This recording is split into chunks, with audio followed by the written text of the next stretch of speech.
Abe, ginulis siyang kasalaysayan ng JBL Hospital.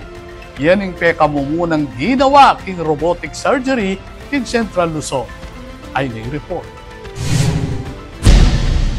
Ginawayang kasalesayan ng Jose B. Lingad Memorial General Hospital o JBL-MGH kaibat ayari ing pekamumunang robotic surgery king Central Luzon. Penimunanan ni surgical team adina Dr. Ryan Kiambao, Dr. Armin Mendoza at Dr. Charis Santos ing meto nga robotic cholecystectomy kaya duwangan ni Dr. Rose Peregrino bilang anesthesiologist. Sinaupla naman din na scrub nurses Liza Marie Sadi at Antolin Chin, circulating nurse Randy De Vera at biomedical engineers Steve Olivar at Virgilio Bautista.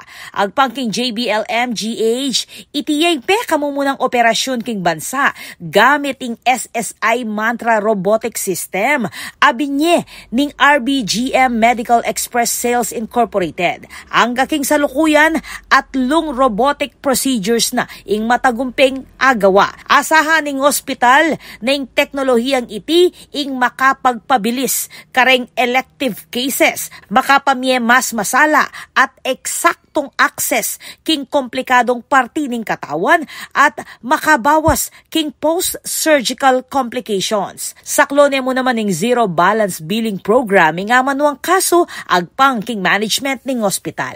Ako po, Patricia Mamangon para king News Force Pampanga. Balitang tutuking Balen, susuyo.